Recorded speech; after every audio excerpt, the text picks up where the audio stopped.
எனக்கு இந்த ஊர் சொந்த ஊர் அப்படிங்கிறதுல எனக்கு ரொம்ப ரொம்ப பெருமை பார்த்துக்கோங்க. ரொம்ப ரொம்ப பிடிச்சமான ஒரு ஊர். ஏன்னா சின்ன வயசில் தாத்தா பாட்டியோட கவனிப்பு அப்படி ஒரு கவனிப்பு. அந்த வீட்டை இன்ன வரைக்கும் நான் வீட்டுக்குள்ளே யாருமே கிடையாது. இன்றைக்கி தாத்தா பாட்டி எல்லாருமே இறந்தாச்சு.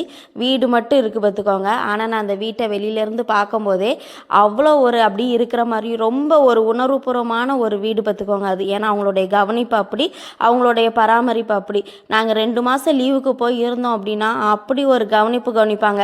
இங்கே நம்ம வீட்டில் அம்மா செஞ்சு தராதெல்லாம் இலை கொலக்கட்டை எங்கே, களி எங்கே, பால் கொலக்கட்டை எங்கே, அது எங்கே, இது எங்கன்ட்டு பயங்கரமாக நல்லா செஞ்சு தருவாங்க.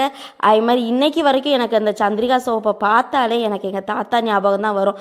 அந்த அளவுக்கு அந்த காலத்தில் மோட்ரு கிடையாது, டிவி அவ்வளோவா கிடையாது, செல்ஃபோன் கிடையாது, ஒன்றும் இல்லாத நாளில் எப்படிடா காலையில் முழிப்போம் சாயங்காலம் அதுக்குள்ளே ஆயிரும். இப்படி நாள் ஃபாஸ்ட்டாக ஓடின மாதிரி இருக்கும்.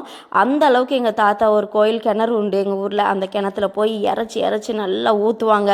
அப்படி பயங்கரமான இது.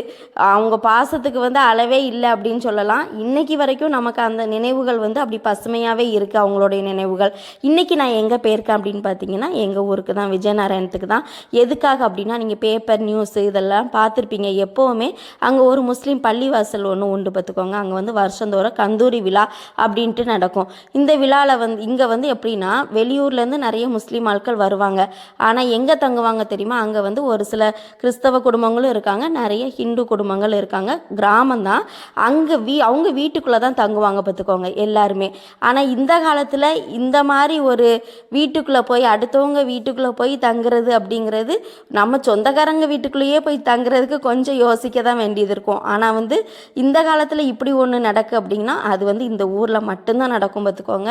அவ்வளோ ஒரு இயல்பாக அவ்வளோ வெறும் பழகுவாங்க. வீட்டுக்குள்ளே ஃபுல்லாக வருவாங்க, மசாலா அரைப்பாங்க, சமைப்பாங்க, நமக்கும் தருவாங்க. அந்த மாதிரி பார்த்துக்கோங்க. இதுதான் எங்கள் வீடு. எங்கள் பாட்டி தாத்தாலாம் வாழ்ந்த வீடு. இப்போ அங்கே ஆள் இல்லாதனால அப்படியே வெளியில் நின்று வீடியோ எடுத்துகிட்டு வாரம் பார்த்துக்கோங்க. எங்கள் ஊர் திருநெல்வேலி மாவட்டத்தில் இருக்குது. ஊருக்கு பேர் தெற்கு விஜயநாராயணம். ஐஎன்எஸ் நேவி இருக்குது.